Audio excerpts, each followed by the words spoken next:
that has touched the lives of many individuals in this room, whether it's through his elucid Daf Yomi Shiurim, or his eye-opening Chumash lectures, or his heartfelt Musar talks. He has become one of the biggest Roshei Yeshivot in the entire world. He is a rabbi whose waters we drink, and Baruch Hashem, our thirst has not been quenched yet. So today we would like to ask for Rabbi to speak to the congregation and enlighten us once again.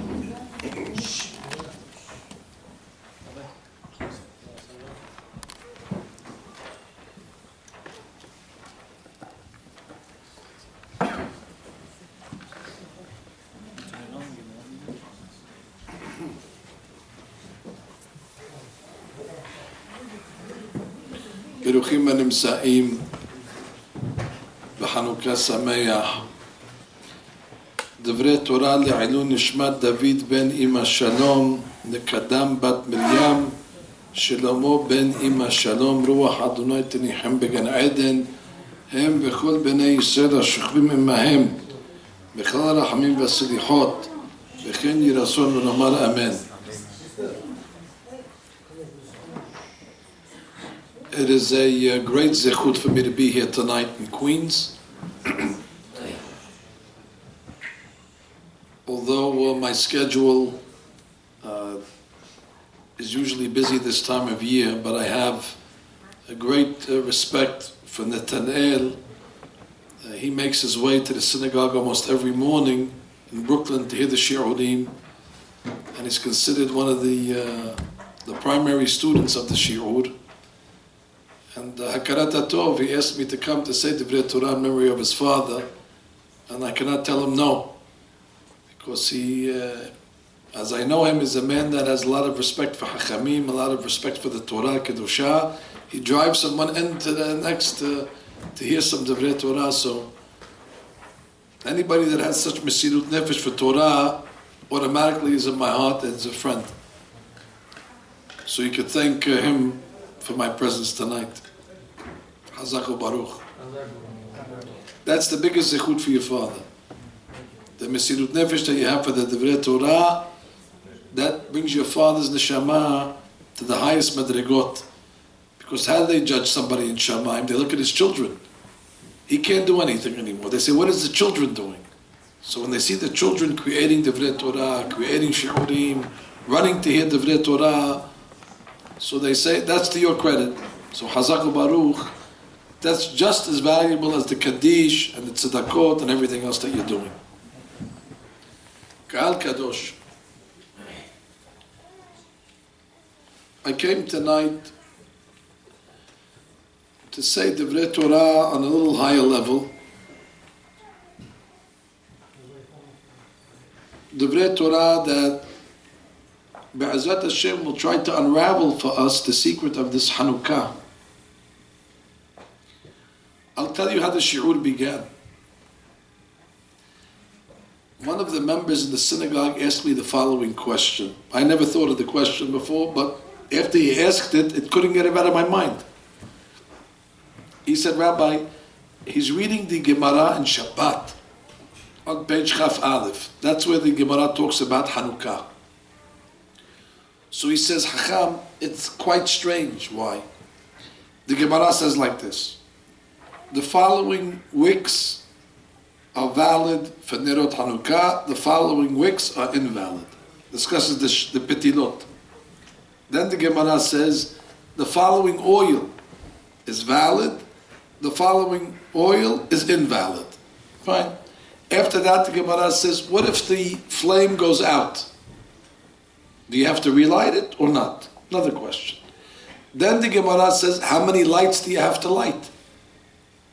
So the Gemara says, Nedishu Beto, then we have Mehadderin, then we have Mehadderin Mina Mehadderin, then we have Bet Hillel, then we have Bet Shammai, all the laws. So far so good. After all the laws and everything is finished, the Gemara has one more question. My Hanukkah. What is Hanukkah? So the guy asks, shouldn't that be the beginning of the Gemara? After you give me all the laws of wicks and oil and how many, and if it extinguishes, then you say, by the way, Rabotai, what are we talking about over here anyway? My Hanukkah. If you're writing a book, shouldn't you start, Rabotai, there's a story called Hanukkah. There was Hashmonaim, they fought the Yevanim, they recaptured the Beit HaMikdash, they found some oil, and as a result we have a holiday. Now we're going to teach you how to celebrate the holiday. Wicks, oil, it's backwards. First you tell me what to do, and then you tell me what it is. You understand the question he asked? I'm reading this Gemara for 50 years. It never dawned upon me such a question, but I think it's a strong question. So primarily I came to answer that question tonight. Where do we begin? Well,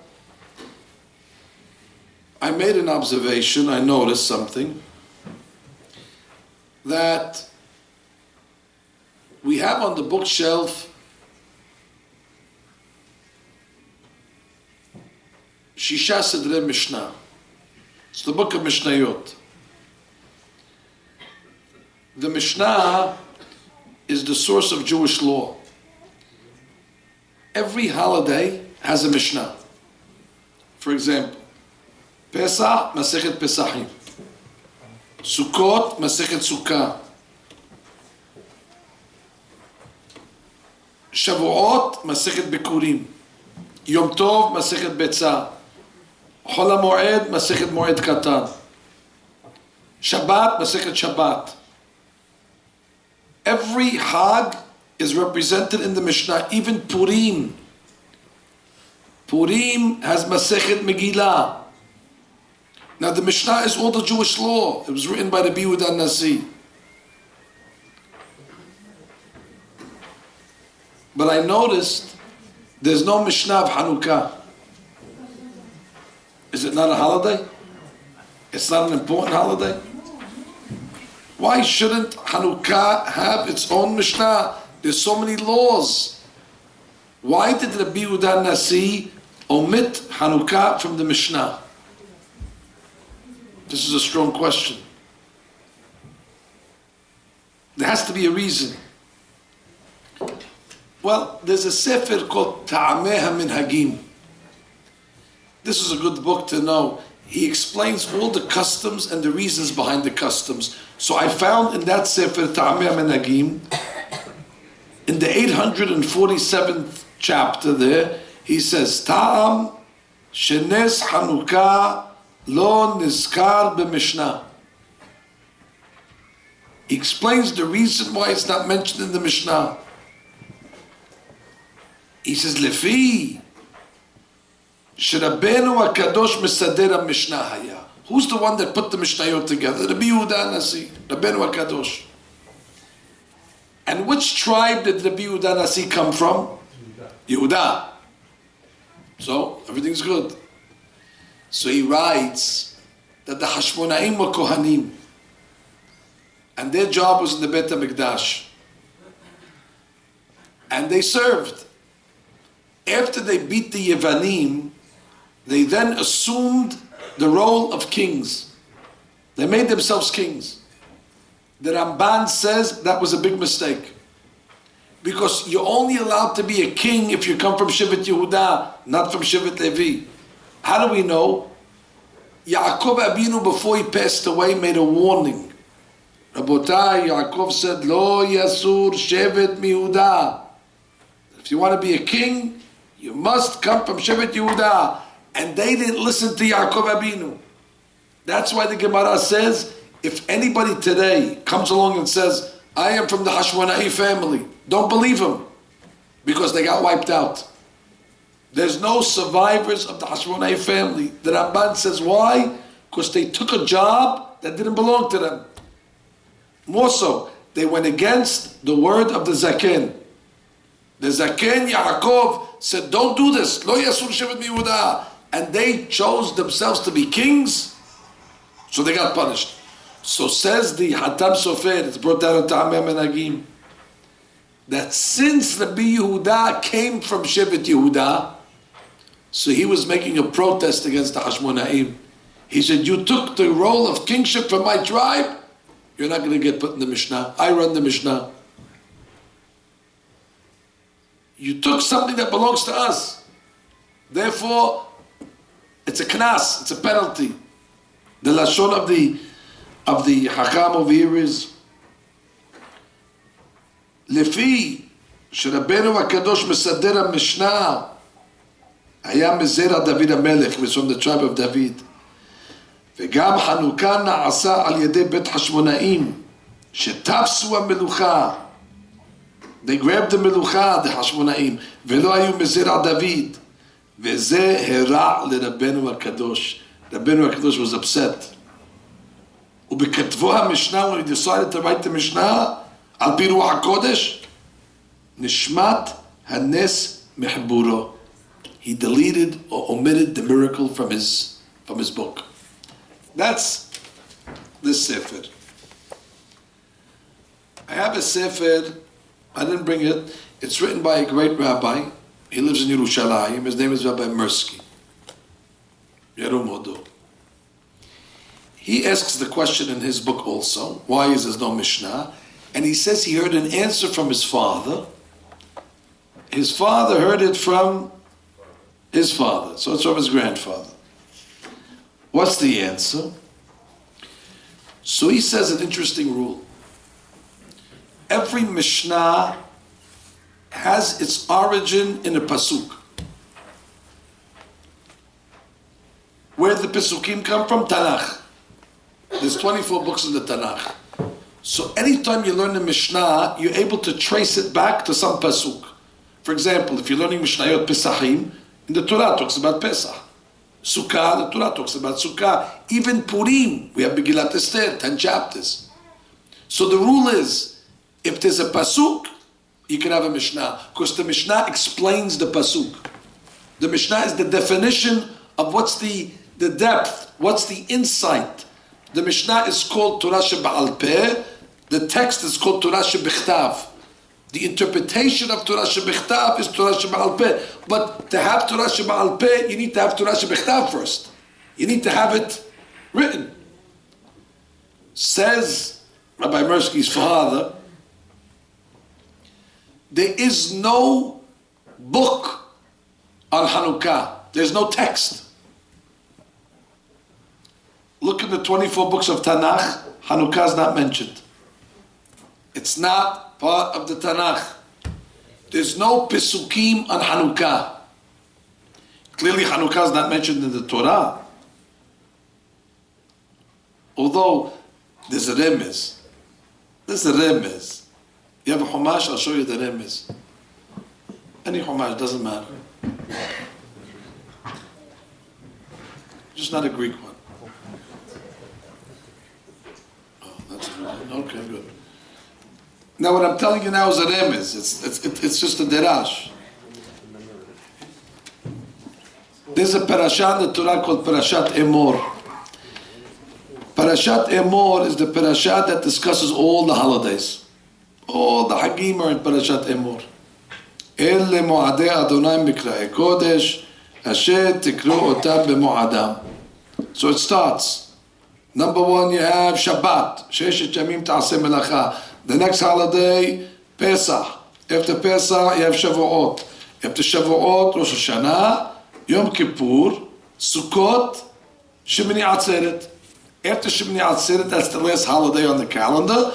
The pasuk says, "Elle Moadei Hashem, Vaydaber Moshe et Moadei Hashem v'Bnei Yisrael." Finished. So you went from Shabbat, Pesach, to the whole year until the end of the year, Shemini Atzeret.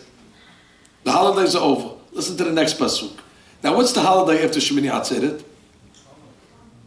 Not Thanksgiving. What's the holiday after Shemini Atzeret? Hanukkah. Hanukkah. Hazakah Berucha. Look at the next pasuk. Vaydaber Adonai el Moshe lemor, tzav et bnei Yisrael, v'yikhu elecha shemen zayit zach, katit lamaor, le'alot ner tamid. All of a sudden God says, tell the Jewish people to take olive oil and make sure they light the menorah. Now that's That's a nice remez. Right after all the holidays, Shemini Atzeret, the Torah mentions from nowhere. Take oil and light a menorah. But again, that's only a remez. You want to hear another remez? If you look at the beginning of the Torah, and you count from Bereshit, Bereshit bara Elohim et hashamayim ve'et haaretz is 7 words. Ve'haaretz hayta tohu vavohu ve'choshech al penei tehom ve'ruach Elohim merachefet al penei hamayim. How many words is that? 1, 2, 3, 4, 5, 6, 7, 8, 9, 10, 11, 12, 13, 14. 14 and 7, 21 words.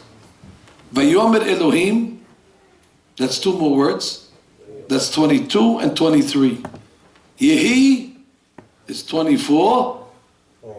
Or, the 25th word in the Torah is Or.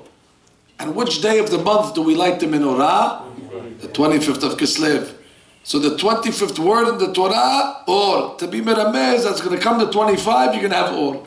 But again, these are remazim. It's not the text where we learn Hanukkah from. It's a derashah. So the Rab says, since there's no Pesukim on Hanukkah, there cannot be Mishnah. Whereas Megillat Esther, we have 10 chapters in the Tanakh. So we can have Megillah, we can have Masechet Megillah.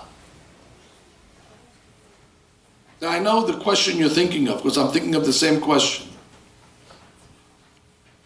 How come we don't have Megillat Hanukkah? How come nobody wrote it down? What, they didn't have Hakamim? I mean, you had Queen Esther and Mordechai. They wrote Megillat Esther, and it's part of the Tanakh. So how come none of the Hakamim in the times of Hanukkah said, Rabotai, we need to write down a Sefer, we're going to call it Sefer Hanukkah, put it into the Tanakh, and let it be part of the Ketuvei Kodesh. Why didn't they document Hanukkah? What's the answer to that? Right here. The Ben Ish Chai. The Ben Ish Chai writes in Masechet Yomah on Daf Chavtet in Ben Yehoyada. He says, Aguf Akashya, Lama lo nechteva Hanukkah? Why wasn't Hanukkah written? Uma hefresh ben ze lazeh. What's the difference between Hanukkah and Purim? ונראה לי בסייעתא דשמיא דאין זו קושיה כי בזמן אסתר היו בעלי רוח הקודש. In the times of Esther, they had what's called רוח הקודש, שהם שניים לנביאים. The highest level is prophecy.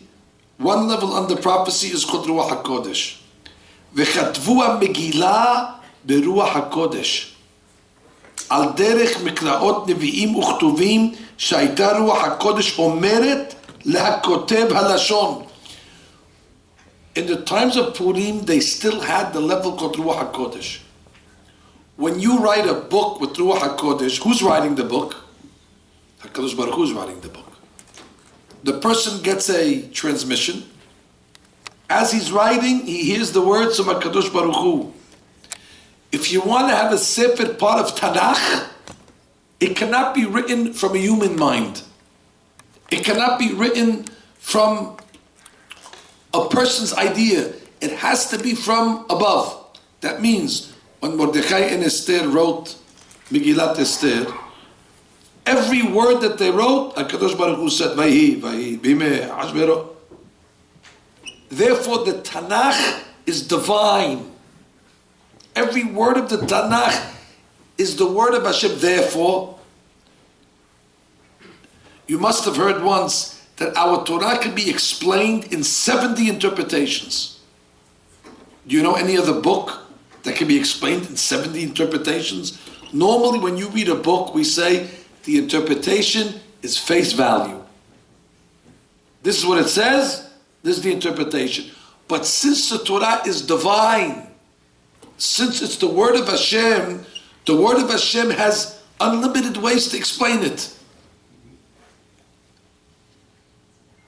I know you're going to ask, Rabbi, you just said 70, now you said unlimited. Rav Chaim Palachi says, every Jew has 70 ways of interpreting a pasuk. So therefore it's like a kaleidoscope. It can be turned, it's so rich. Whereas if you read Barmenan, Lehavdil, some book, secular book, how many ways is there to explain it? One way, the way the author wrote it. You don't have Pirush Ehad, Pirush Sheni, Pirush Rishit, Rashid, Tosfot. It says what it says. Face value. That's why to be part of Tanakh, to have that richness, it has to come from Ruach HaKodesh. But says the Ben Ish Chai, by the time Hanukkah came, there was no more Ba'alei Ruach HaKodesh.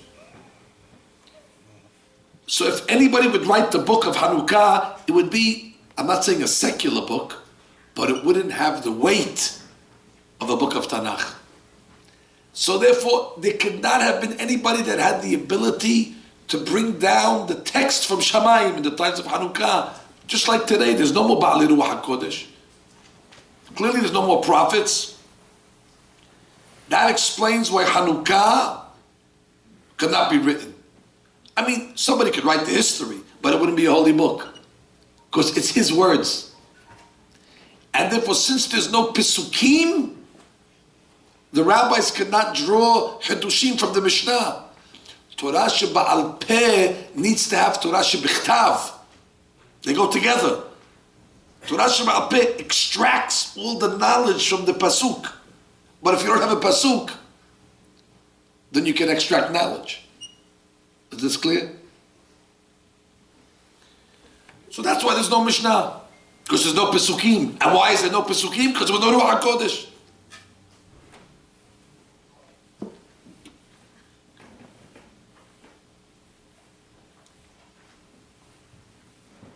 Let that be the introduction. It's an important introduction I gave you. Now we begin the shiur.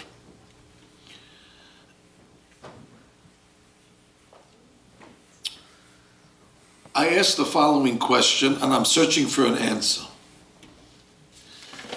The question that I had was, what was the sin that the Jewish people did to deserve the Yevanim? Clearly the Greeks are a punishment. They defiled the Beit HaMikdash. They brought secularism to Judaism. They caused mass assimilation. They made terrible gezerot against us. I want to know, what was the sin? What did we do to deserve the Greeks? You know why I'm asking this question? Because the Gemara asks in Megillah that they asked a rabbi called Rabbi Shimon Bar Yochai. They said, Rabbi Shimon, what was the sin that the Jewish people did to deserve Haman? Haman made a decree against men, women, and children. So they asked Rabbi Shimon, what was the sin? You know what he said?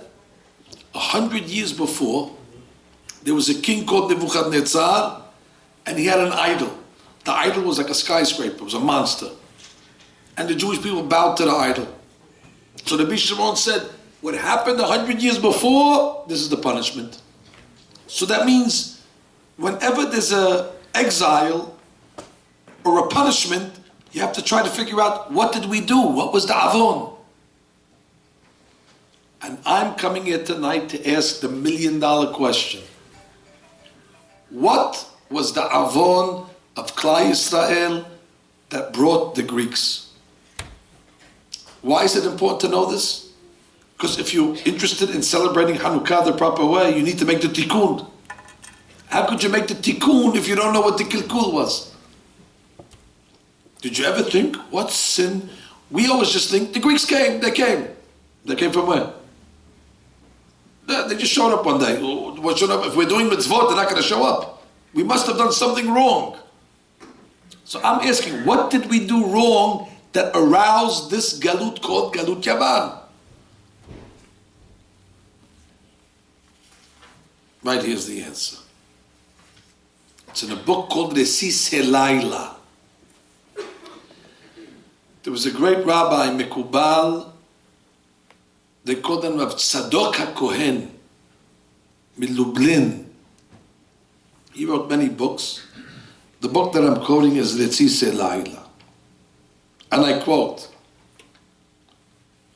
V'athalat Shmad Yevanim, the beginning of the decrees of the Yevanim. When did it start?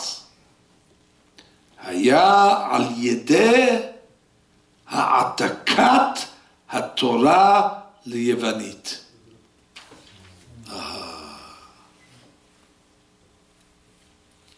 He's talking about an event that the secularists, they refer to it as the Septuagint. I'm not interested in that word. Our rabbis refer to it as the Targum Shiv'im. What was the story? There was a Greek king called Talmai. He summoned 70 rabbis to his palace. He gave each one of them a quill and parchment and an inkwell. And he put them in 70 different offices. And he told them he wants them to translate the Torah into Greek. So the Achamim, they had no choice. They went and they translated. Rav Tzadok HaKohen says that was the beginning of all the problems. That event. Galut Yavan begins from that event of translating the Torah into Greek. And I ask a simple question.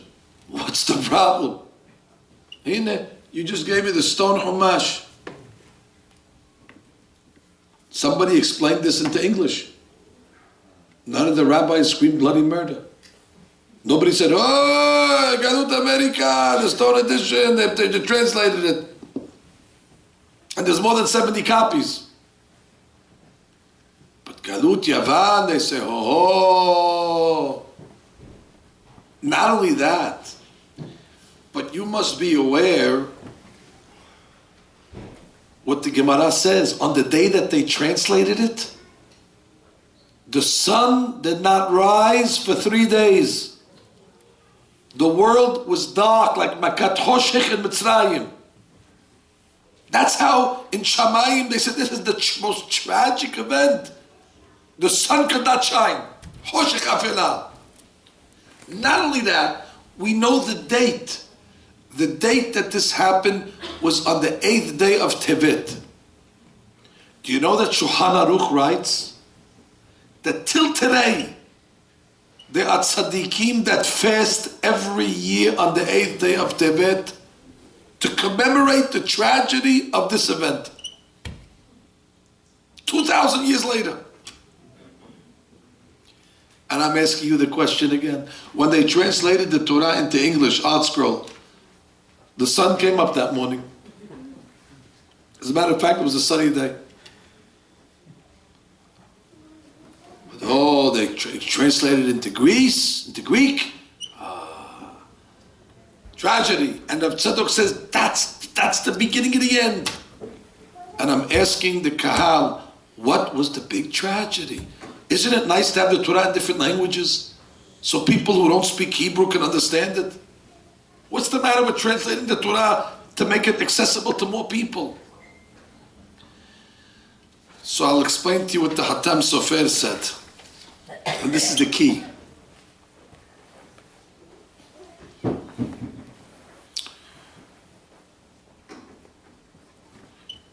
When we give interpretations to the Torah Sheba'al Peh,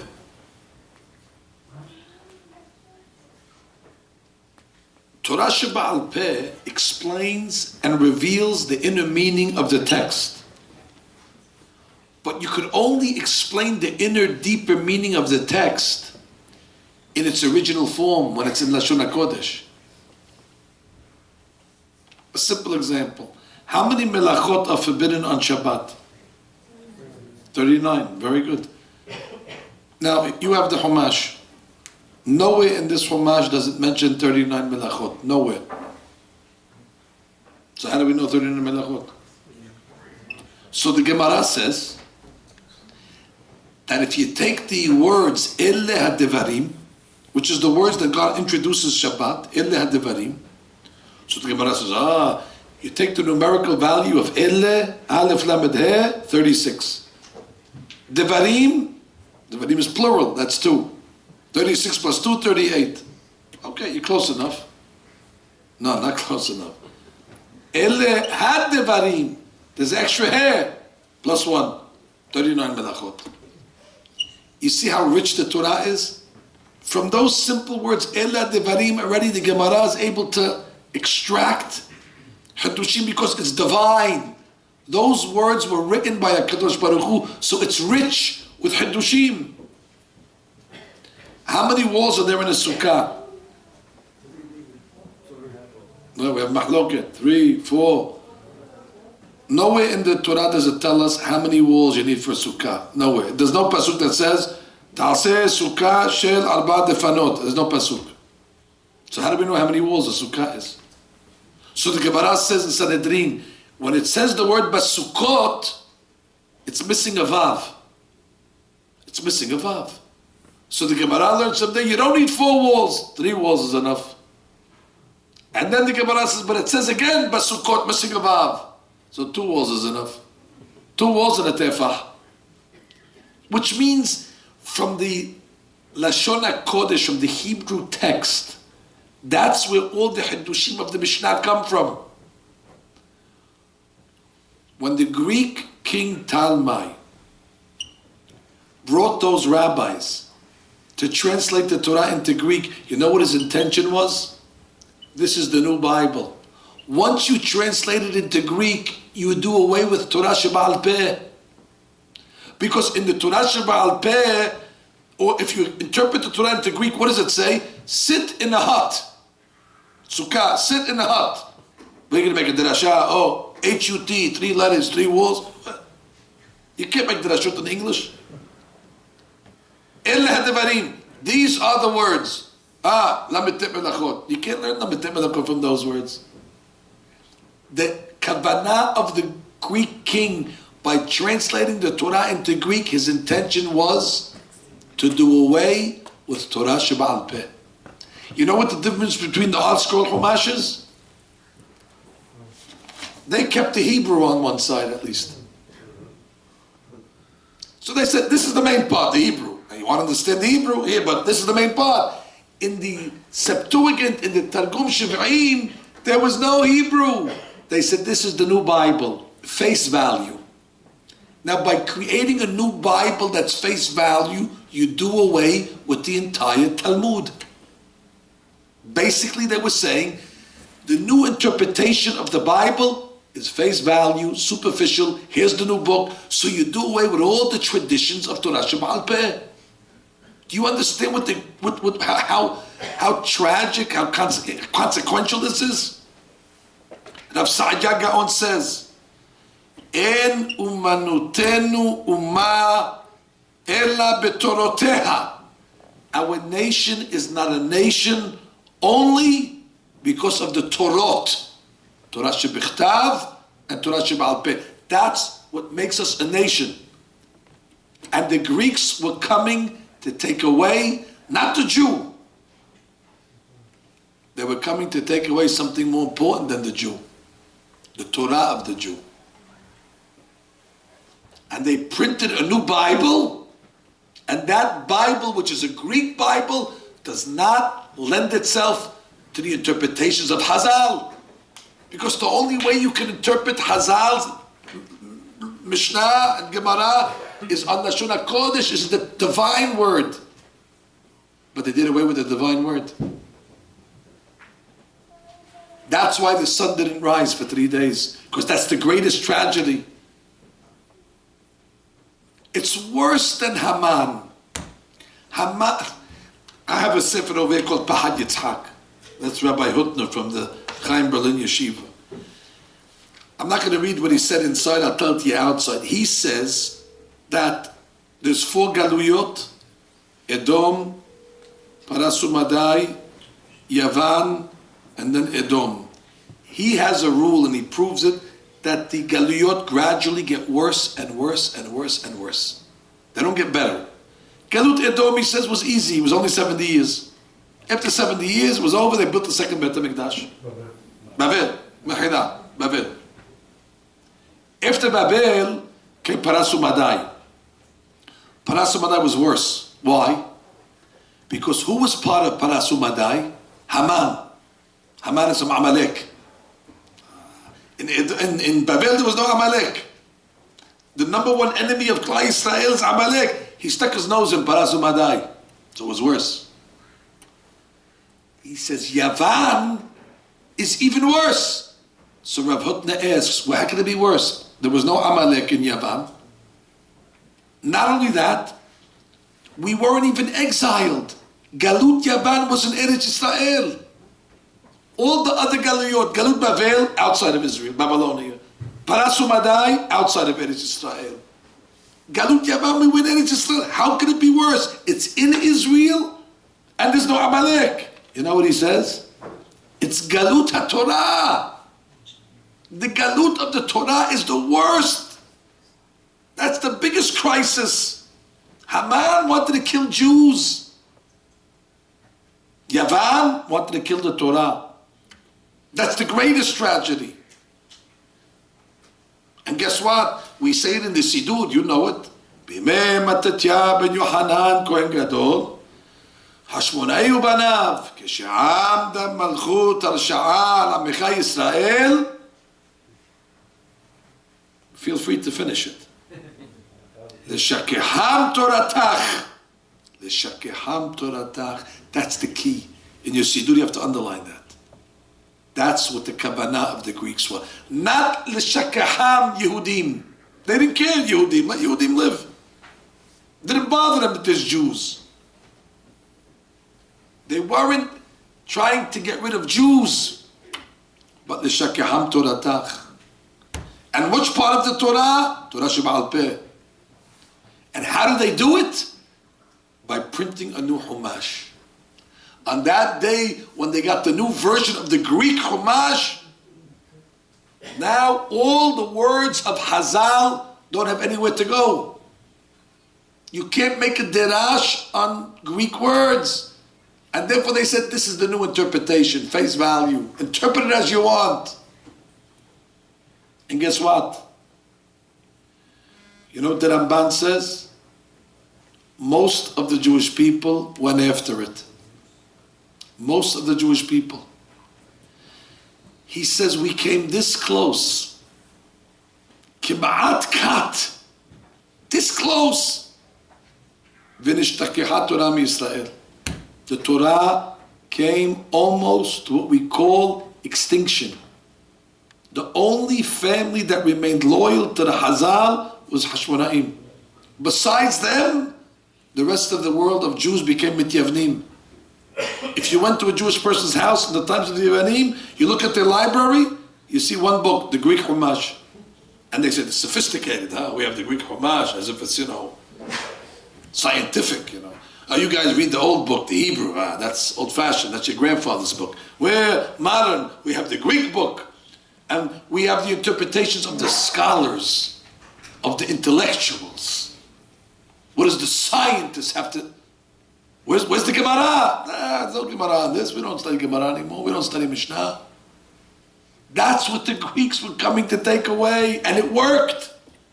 And Tzadok HaKohen says, when did it stop? When they interpreted. Now, what should they have done? What should they have done? You know what he says they should have done? They should have given up their lives. The 70 rabbis should have said, we have no right to translate this. It's not our Torah. We have no right to translate it into a foreign language. Yarek val ya'avor. Kill us. That was the avon. They shouldn't have listened. He would have thrown them off the roof. You die al Kiddush Hashem. But that's not what happened. Now listen to what I'm going to tell you.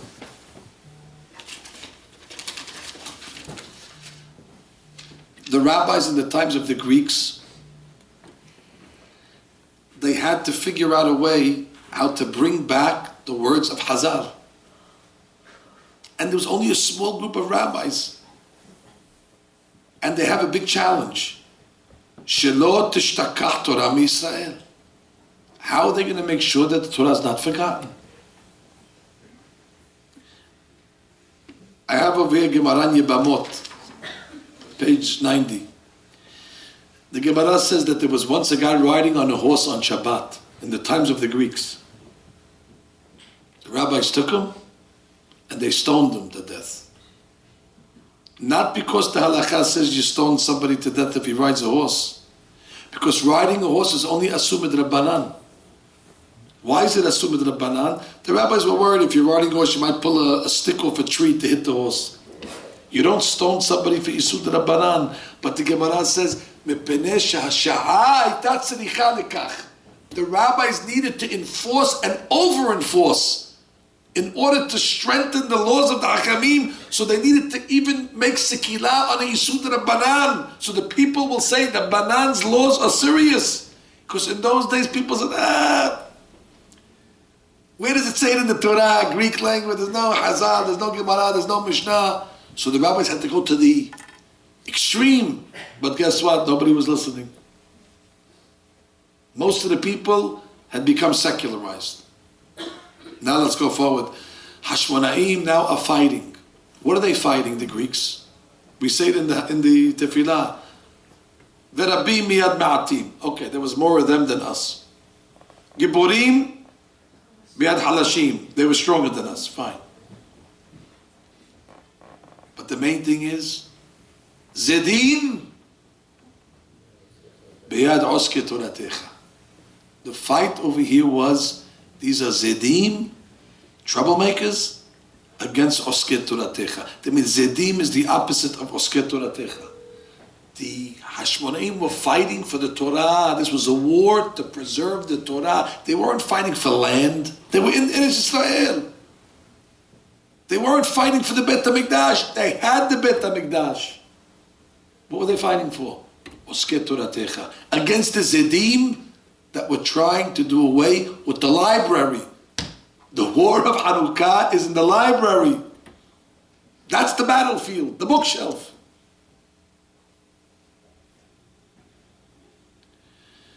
They find some oil. Pach shemen. That had the seal of the Kohen Gadol on it. Pure olive oil. So they could use it for the menorah. There's a Tosfot in Shabbat, Daf Chaf Aleph Amud Bet. Tosfot says, hold it. How did they know it was pure? Well, I just told you, it had the seal of the Kohen Gadol. He says, so what? He says, many years before, the rabbis made a decree. What was the decree of the rabbis?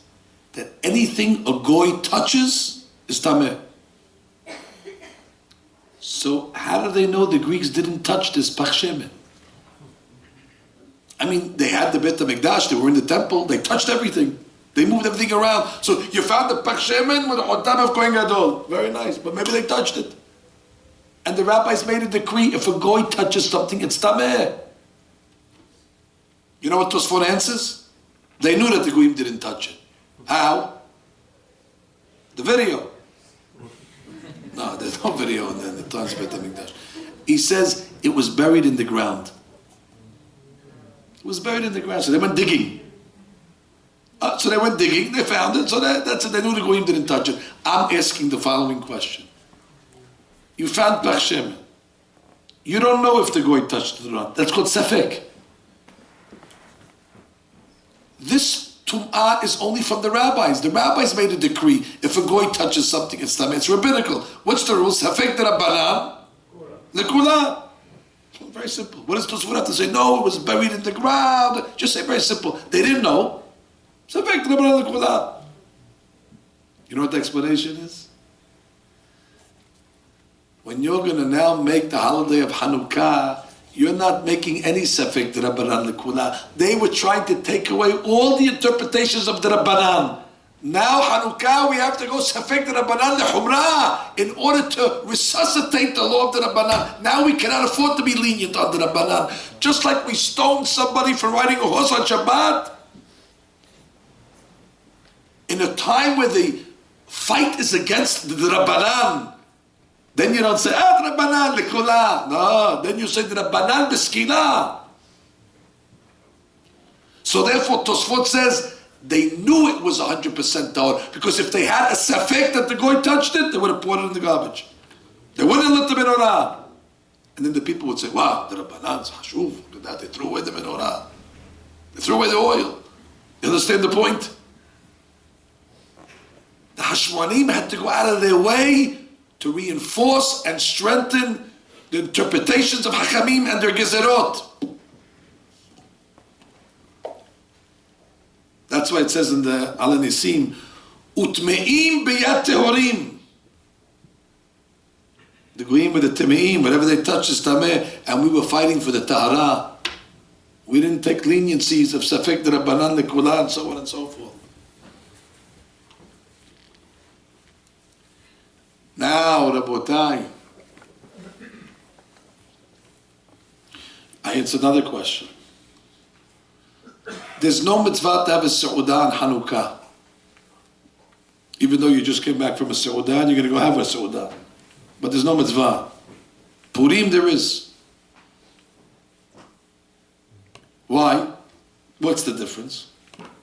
On Purim they were coming after our bodies. So when our bodies got saved, we celebrate with the body. On Hanukkah they weren't coming after our bodies, they were coming after the books. So there's no celebration of the body. You know how you celebrate?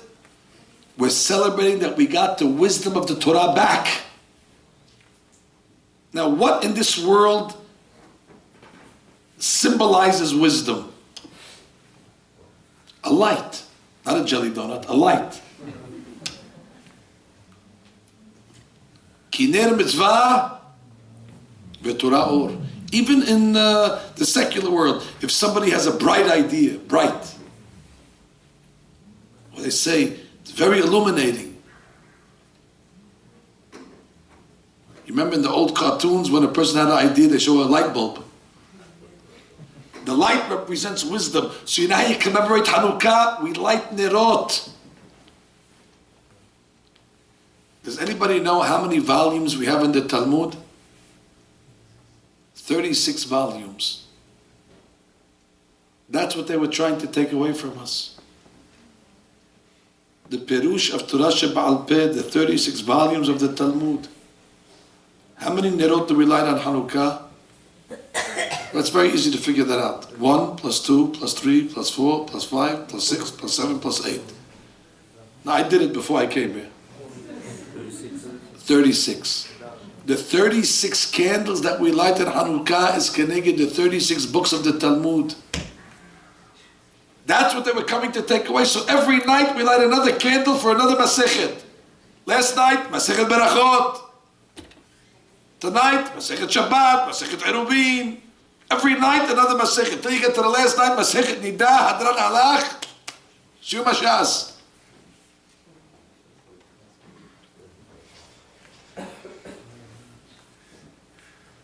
That's the commemoration. Now, if that's the case, I understand something else. Rabotai, do you remember when you were at Har Sinai and God gave us the Torah, what you answered God? Now, I say, do you remember because you were there? I remember many of you from that event. Everybody, our souls were at Har Sinai. When God came and said, do you want the book? What did we answer? 2 words. Na'aseh v'nishma. What does it mean, Na'aseh v'nishma? I'll explain it to you. If I come, I say, listen, I have a contract over here of 1,000 pages. Are you interested? You know what I would say? Give me 3 days to read it. Then I'll get back to you. Imagine somebody says, where do I sign? You didn't read it yet. I don't have to read it. I'll read it, I'll sign it, and then I'll read it. But once you sign it, you're binded. It's okay, I'll bind myself, I'm happy to bind. But let's say you read it, you're not going to be, I'm happy. No matter what it says, I'm happy. That's what Na'aseh v'nishma means. We didn't ask God what's in the book. He came with the book. Rabotai, I have a book. We said, we're in. Don't you want to hear what's in it? We don't have to. You're giving it to us? It's fine, we'll take it. Whatever you give us is good. Don't you want to read it? Yeah, after we sign. Na'aseh v'nishma. That's on Shavuot, on Matan Torah. Hanukkah is also Matan Torah, Rabotai. It's on Hanukkah where we re-accept it upon ourselves. Torah Sheba'al Peh. L'shakiham Toratach. Now we took it back. That's why I'm going to answer. When they wrote the laws of Hanukkah, how did they write the laws? This wick is kosher, this wick isn't kosher. This oil is kosher, this oil isn't kosher. If it extinguishes, you don't have to relight it. This is how many lights you have to light. And then what does the Gemara say? My Hanukkah. First we say, Na'aseh. But you don't even know what it is. I don't have to know what it is. The Gemara wrote it in a style of Na'aseh v'nishma. We don't have to know why we're doing it even. Just tell us what we have to do. Don't you want to know the reason? I don't have to know the reason. Since Hanukkah is like Matan Torah of Torah Sheba'al Peh, therefore the Gemara writes it in the style of Na'aseh v'nishma. You understand the answer I just said? Yeah, that's applause. The rabbi understood it. That makes two of us. What historic fact it, yes? Ah? Hanukkah. Historic fact. Yes? Historic fact? I don't argue with that. No? Of course. Yes. I mean, it really happened, of Yeah. course. It wasn't a dream. Yeah. That being said, that means the Gemara is writing it in a way of Naaseh, because on Hanukkah we re-accept upon ourselves Torah Sheba'al Peh. That's what the Greeks wanted to take from us. Now I go back to my original question. How are you going to remember what the Greeks wanted to do? You have to remember, I forgot to tell you. So the Greeks are fighting against Torah Sheba'al Peh, so the Hashmonaim fought against them. You know who the head of the Hashmonaim was? The Tzadok says it was a man by the name of Elazar. He was one of the Hashmonaim. It says he went out to fight the Greeks b'msirut nefesh until he gave his life al Kiddush Hashem. So he asks, why was he so Mosid Nefesh, this Elazar? So he writes in the Nesisei Laila, Ve'elazar HaKohen, Rosh HaMa'atikim. He was the leader of the 70 rabbis that translated the Torah. גם כן תיקן את עצמו על ידי שזכה להיהרג אחר כך על קידוש השם. He said, I should have given my life up then. But he said, I'll make the tikkun. Now he went to fight the Yevanim. He said, how come you're going to kill yourself? I'll be Moshe Nefesh for the Torah now. What I didn't do before. ואלעזר תיקן את עצמו. That's the right action that Am Yisrael has to have. When it comes to the Torah, we sacrifice our lives for